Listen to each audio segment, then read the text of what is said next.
My fellow Americans. There are some uncomfortable stories that we're going to get to on today's broadcast.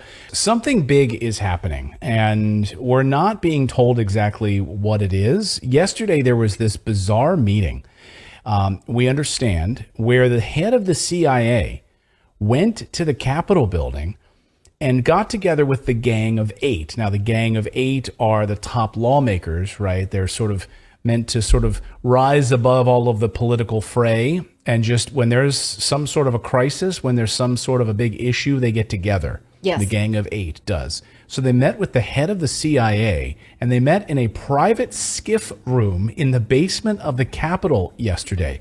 It was a really bizarre, this meeting was hastily called. According to Jake Sherman, the reporter, he's an excellent reporter from Punchbowl News. He used to be a writer for Politico. Now he's on his own with Punchbowl.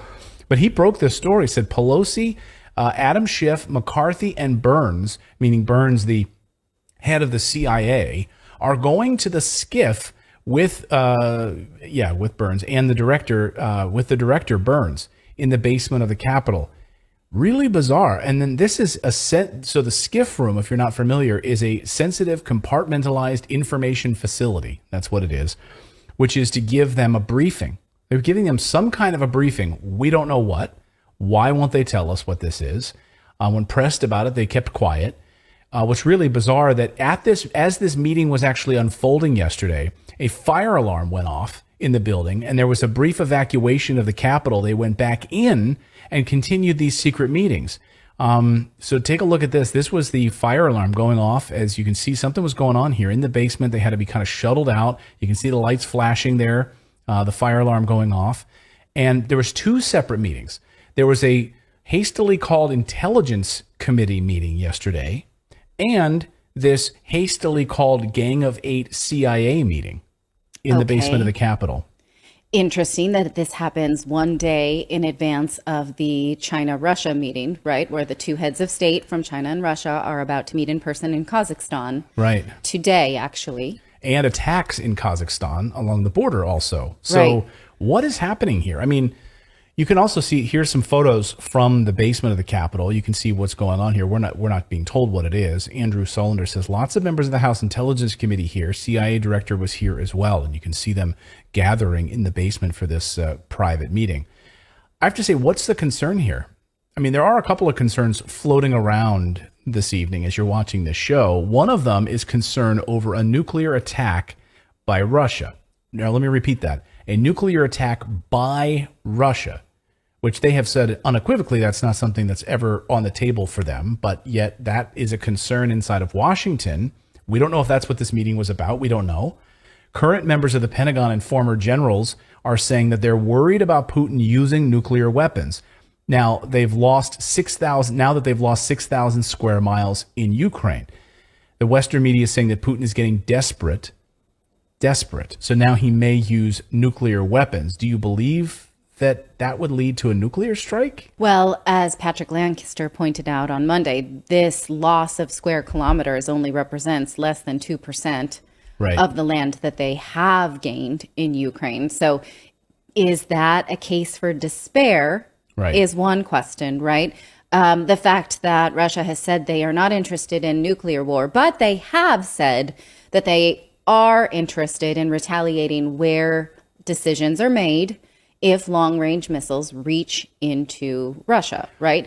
Where a decision's made, where these dudes are right now. Yeah, and also that's a good point. I mean, the idea that if they are going to continue to use Western weapons, they're going to continue to ramp up long-range attacks using HIMARS weapons, and other heavy weapons provided by the United States and NATO, that they would react and respond with, I think the words were like, with a fury that you've never seen before. Now, does that rise to the level of nuclear strike?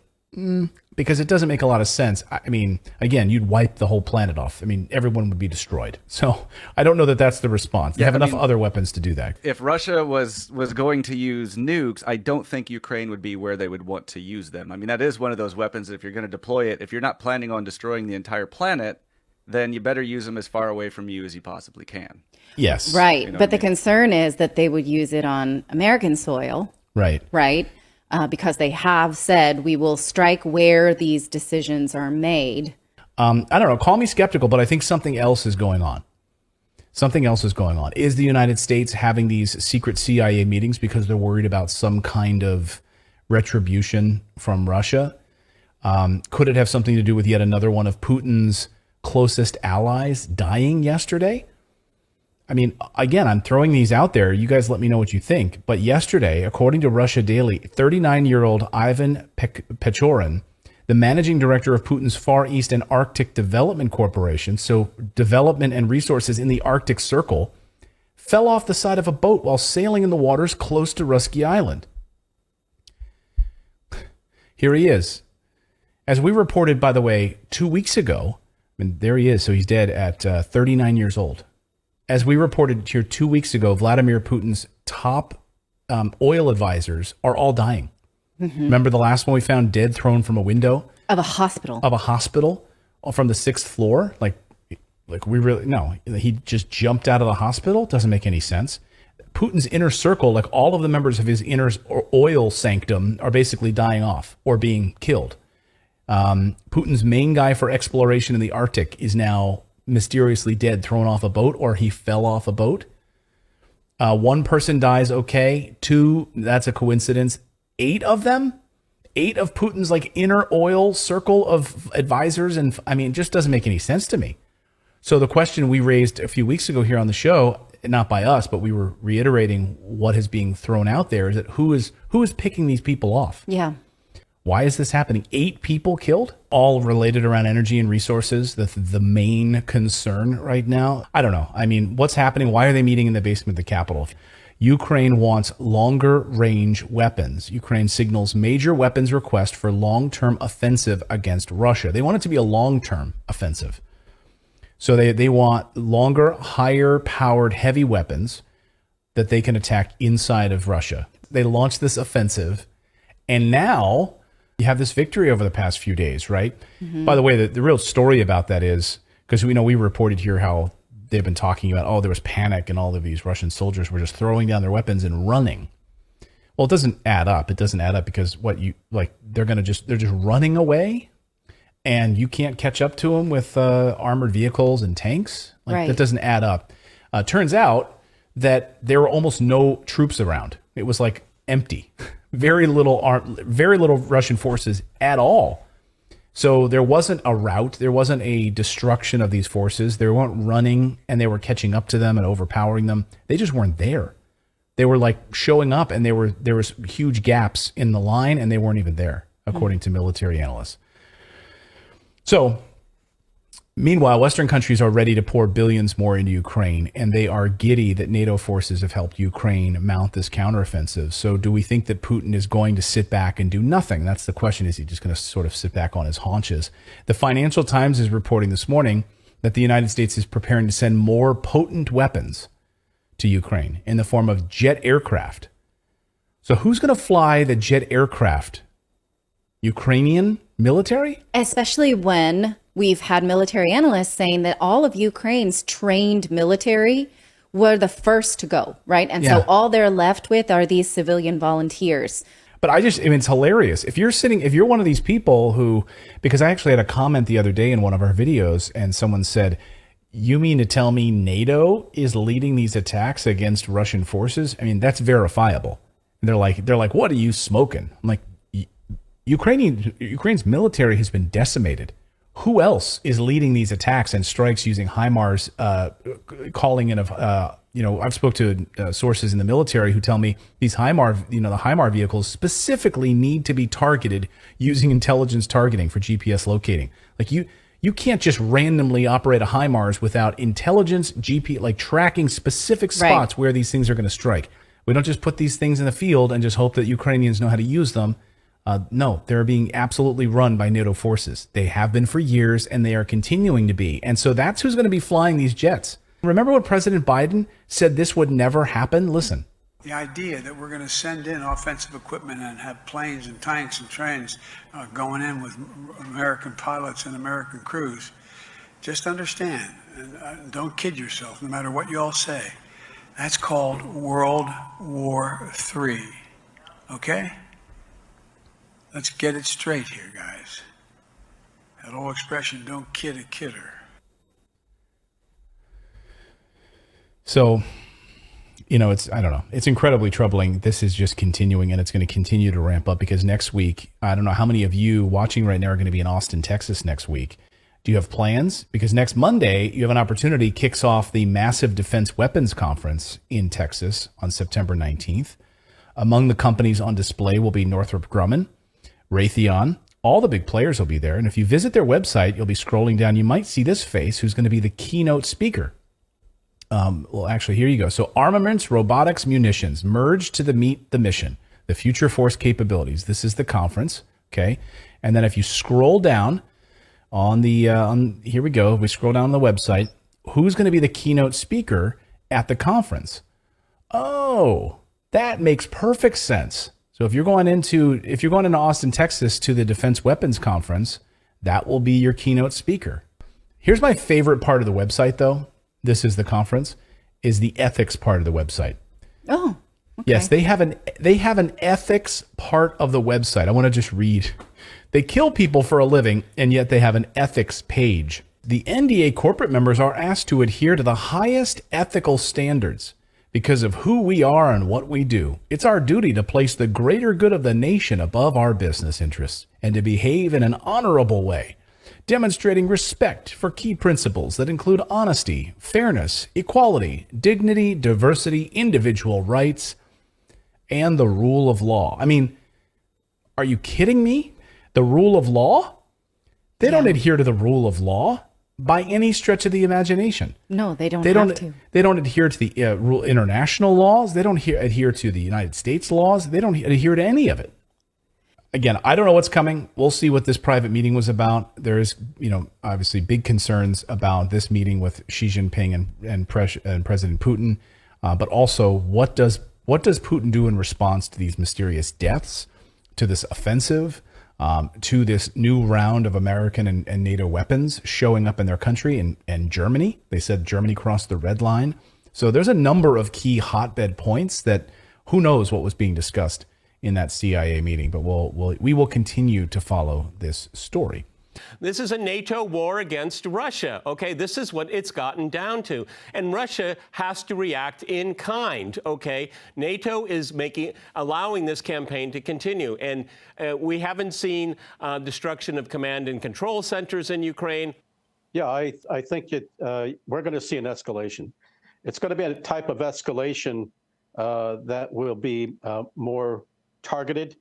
The counteroffensive by the Ukrainians was one that was purposeful, brought on by tremendous intelligence assistance and a deception approach that forced a lot of the Russian troops to go in one direction in order to achieve Kharkiv and to take that area back, which is critical to the Ukrainians. And the type of assistance that is occurring now is not only arms, which it's going to require more, and that's going to be questionable as to whether they can ultimately deliver without increasing our own home production capabilities, but also the intelligence. The Ukrainians up until now have been reluctant to share with the U.S. its strategies and approaches and operationally. Consequently, they have relented, it seems, and are using the intelligence that the U.S. supplies to mount these counteroffensives very effectively. And the way it looks like what the United States is doing is working with a dedicated group of Pentagon types, and either out of Pentagon Central or out of Germany, and using a series of fusion centers, which we actually began doing during the Bosnian War, in which you help the commander in the field with an array of data mining to be able to move troops and assess criteria almost instantly and redirect very rapidly and be able to look for critical choke points. And that appears to be what has been coming from the West so far. this so-called limited operation was deemed to fail from the very beginning. If we ought to believe that the United States or the collective West was intending to allow Russia to continue with the limited operation in Ukraine, we must be illogical. Obviously the goodwill of the Russian president and his adherence to the international law was deemed or perceived in the West as a weakness. It's time we got to take a step back for a second and understand that this is a war, and war is an extension of politics by other means, which means that by singularly focusing on the battlefield, we're missing the bigger picture. I'm going to point out two allies that are going to come and get that are coming to Russia's side. First one is General Mud. The mud season is coming, as my colleague mentioned, and with this comes an operational reality. So I don't see Russia undertaking a significant counteroffensive in the short period of time. That's too risky. The best thing Russia can do right now is to retake the Donbass, and they're going to do that. And I think that's what we're going to see for the rest of this military campaigning season. Then comes General Winter, and this is where it gets interesting, because General Winter isn't about freezing the ground, tanks moving. General Winter is about Russia breaking the will of the West to support Ukraine. This is where the West put all of its chips in to crush the Russian economy through sanctions, through denying Russia access to international markets with energy, and the West has failed. We can never forget that. Russia is winning on the international energy market. Russia's winning economically internationally, and the victory is going to be sealed this winter when all of the politicians in Europe who have been clamoring to provide Ukraine with support are going to be swept out of power by revolutionary movements of angry constituents who are freezing to death, who are hungry, or seeing their economies collapse. And this is the greatest ally Russia has, because come spring, when Russia is ready to carry out, after they've secured the Donbass, Russia is ready to move on with regime change, whatever you want to call it, demilitarization, denazification. The geopolitical picture will have changed. I don't think you're going to be seeing Ukraine with so many allies. I think you're going to see Europe and NATO divided, fractured. I think you're going to see the United States with a new political reality after November. And now Russia will be better positioned to act on all the lessons that they've learned. And I agree, they're learning a lot of lessons. They will take the winter time to reorganize, re-equip, reassess. Come spring, and I know you want this over quick. This isn't about the battlefield. This is about geopolitics. This is about Russia repositioning itself in the world with China, with India, with other nations. It's just about the destruction of American hegemony, the weakening of the U.S. dollar dominance. That's the bigger picture that Russia's playing into, and you don't want to sacrifice that by carrying out a precipitous military action in Ukraine that could, first of all, you can't win without increasing the number of troops. You have a choice of either a slow buildup of forces through increased contracting, et cetera, or general mobilization. General mobilization is suicide. If Russia generally mobilizes, their economy will not be as strong as it is right now, and they're going to lose all the advantages they have. So I just say, look, Ukraine won a battle. Right. But they're losing the war. They're losing the war. Russian ex-president Dmitry Medvedev issues apocalyptic warning to West over Ukraine. Western half-wits from stupid think tanks are leading their countries down the road of nuclear Armageddon with their hybrid war against Moscow. Former Russian President Dmitry Medvedev wrote on his Telegram channel on Tuesday, "The Western nations will not be able to sit in their clean homes, laughing at how they carefully weaken Russia by proxy. Everything will be on fire around them. Their people will harvest their grief in full. The land will be on fire and the concrete will melt," Medvedev wrote, before citing a Bible verse from Revelations 9:18. Yet still the narrow-minded politicians and their stupid think tanks, thoughtfully twirling a glass of wine in their hands, talk about how they can deal with us without entering into a direct war. Dull idiots with a classical education, Medvedev wrote. the uniter in chief, our very spry leader who at the helms of his fingertips has the ability to launch nuclear Armageddon at any point in time that he decides. This as of course this possibility is looming and becomes more probable, especially with the larger proxy war between the East and the West happening right now in Ukraine, where also very surprisingly, astronomers are documenting a lot of unidentified flying objects in that specific country, which leads people down a very big rabbit hole and has them speculating to what in the world is going on here. Are there aliens and intergalactic species interfering, trying to prevent another nuclear war, as there are some popular theories around this, or is this the latest and greatest military-industrial complex technology that the world still does not know about and modern-day scientists can't quantify? What's the reason behind these unexplained sightings in Ukraine? Well, who in the world knows? Scientists observing the sky above Kiev have just released an interesting study, announcing that they've detected squadrons and fleets of mysterious aircrafts, saying that they're travelling at extreme speeds, don't match anything else in the sky, and said that at the moment they're everywhere. The mysterious aircrafts have been tracked using cameras that observe meteors, and as of right now they've been seen travelling at tens of thousands of miles per hour. Their findings read as follows. NASA commissioned a research team to study mysterious flying aircrafts, observations of events that cannot scientifically be identified as known natural phenomena. The main astronomical observatory of Ukraine conducts an independent study of these aircrafts also. For these observations, we used 2 meteor stations installed in Kiev, and another in the south of the Kiev region. Observations were performed with color video cameras in the daytime. We have developed a special observation technique for detecting and evaluating these mysterious flying aircraft's characteristics. According to our data, there are 2 types of objects, which we conventionally call cosmics and phantoms. We see them everywhere.